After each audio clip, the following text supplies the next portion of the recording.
Everyone எல்லாருக்கும் வணக்கம். Welcome back to my channel. இன்றைக்கி என்ன ஸ்பெஷல்? நம்ம இந்த வீடியோவில் என்ன பார்க்க போகிறோன்னா கேழ்வரகு கீரை அடை எப்படி செய்கிறதுன்னு தான் வாங்க. இதற்கு தேவையான பொருட்கள்: முருங்கைக்கீரை 2 கைப்பிடி, மிளகாய்த்தூள் 1 டீஸ்பூன், சால்ட் தேவைக்கேற்ப, பூண்டு 2 வெங்காயம்.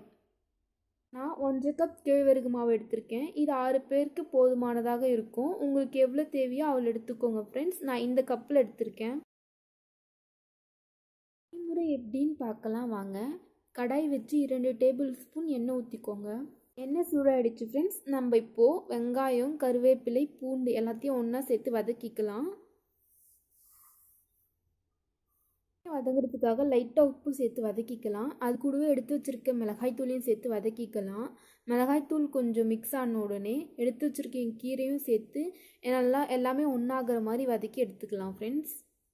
இப்போ நான் நல்லா மிக்ஸ் பண்ணிக்கிறேன், மசாலாலாம் ஒன்றோடு ஒன்று ஒட்டுற மாதிரி. இப்போது அடுப்பு அணைச்சிட்டு எடுத்து வச்சுருக்க மாவையும் இது கூடவே சேர்த்து நல்லா கலரிக்க போகிறோம். இந்த சூட்லேயே மாவு கொஞ்சம் நல்லா வெந்துடும். ஸோ அதனால் நான் இந்த டெக்னிக் யூஸ் பண்ணுறேன்.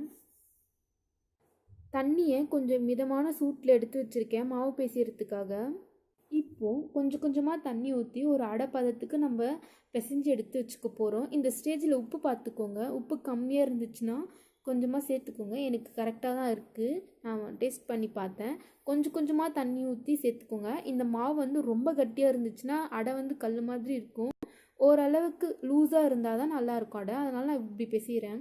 மாவு ரெடி ஆகிடுச்சு. இந்த பதத்துக்கு தான் இருக்கணும். கொஞ்சம் லூஸாக தான் இருக்கணும். அப்போ தான் அடை வந்து ரொம்ப சாஃப்டாக இருக்கும்.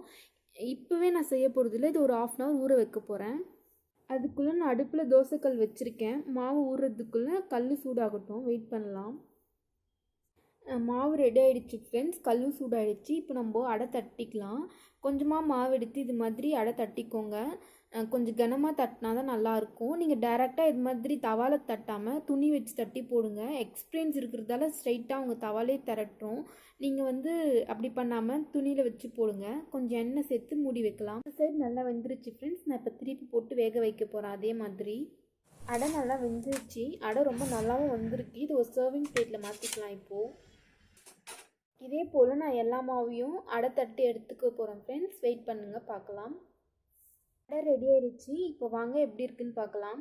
இப்போ நான் அடையை பிரித்து காட்டுறேன். பாருங்கள் எவ்வளோ சாஃப்டாக ஸ்மூத்தாக இருக்குன்னு. இந்த டிஷ் வந்து ஈவினிங் ஸ்நாக்ஸ்க்கு ரொம்ப நல்லாயிருக்கும். ரொம்ப ஹெல்த்தியான ஃபுட்டும் கூட. வீட்டில் ட்ரை பண்ணி பார்த்துட்டு எப்படி இருந்துச்சுன்னு கமெண்ட்ஸ் பண்ணுங்கள். என்னோடய வீடியோஸ்லாம் பிடிச்சிருந்தா என்னோடய சேனலுக்கு சப்ஸ்கிரைப் பண்ணுங்கள். தேங்க்யூ.